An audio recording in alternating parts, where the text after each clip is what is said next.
College is expensive, like really expensive. Public out-of-state schools cost about $27,000 for tuition, fees, and room and board per year, with private schools around $41,000.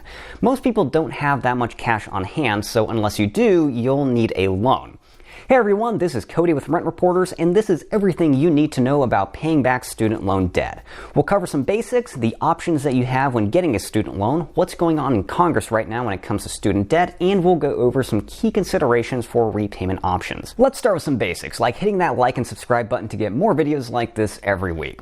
First of all, most student loans have a grace period, which is the waiting time from when you graduate to when you need to start paying back your loans. Your grace period will depend on what type of loan you have, so let's talk about those.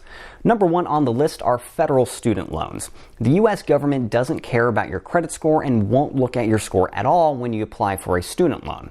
These loans are given out based on need, so the less income you have, the more likely it is that you'll qualify. Another plus of student loans is that they generally offer low interest rates, sometimes significantly lower than private loans.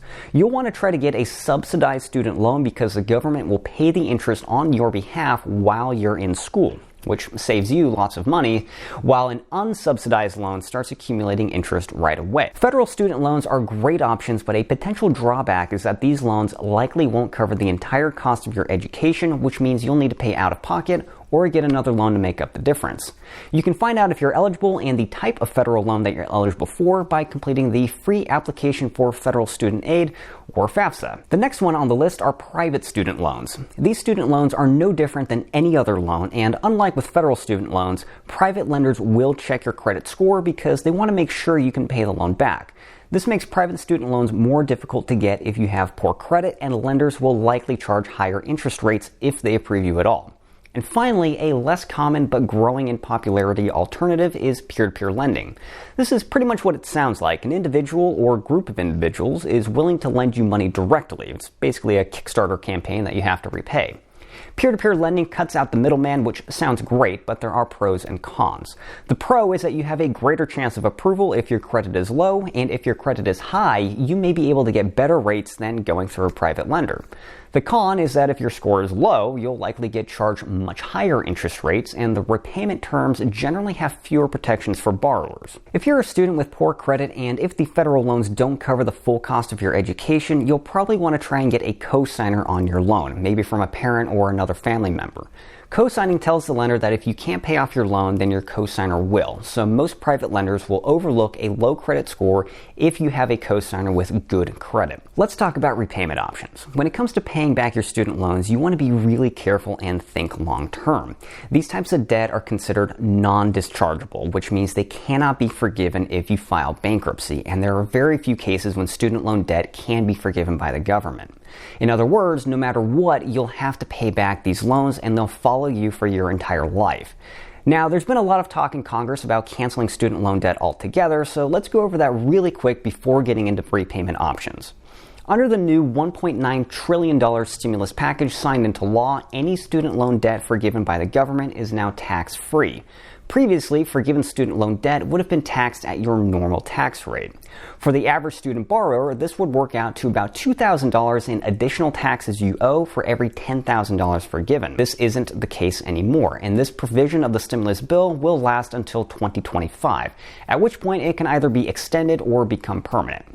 Additionally, President Biden announced his support of $10,000 of student loan forgiveness through executive action, but members of his party are pushing for a more aggressive $50,000 in student loan forgiveness. The more aggressive $50,000 proposal would allow up to $10,000 of student loan debt to be forgiven upon each year that you complete eligible public service for up to 5 years in total.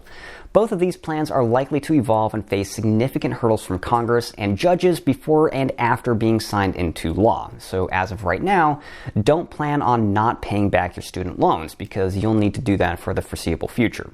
So let's talk about that. There's no best answer for everyone when it comes to paying back loans, but here are some things to keep in mind. First, what's your personal budget?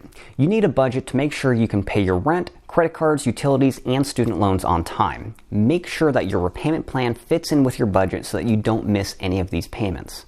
Next, take a look at your interest rate. If you have a high interest rate, let's say over 5%, then you should make paying off the student loan a top priority, because the higher the interest rate, the longer it takes to pay back your debt. Once you know your interest rate, how quickly can you pay off your loans? When it comes to whether or not you should prepay your student loan, meaning paying it off early, the answer is usually yes. The quicker you pay it off, the more money you save on interest. You can pay these loans without penalties, so there's no downside as long as you can still pay all of your other bills on time. You should never sacrifice making your other payments on time in order to put extra money towards your student loans. Now remember, if you decide to prepay your loan, you need to send a letter to your loan servicer or select the appropriate option online informing that your payment is a prepayment. Otherwise, your prepayment might be credited against a future payment. What does that mean?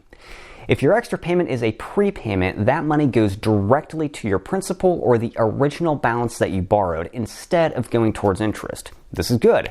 The lower your principal, the lower your interest payment because the interest is added on top of the principal. If you don't specify that it's a prepayment, then it'll be considered just a future payment, which means the payment is split up between principal and interest. So choose your student loan path wisely because your decision will follow you the rest of your life. That's it for today. Again, don't forget to like and subscribe to the channel. And until next time, this is Cody with Rent Reporters, and I will see you in our next video.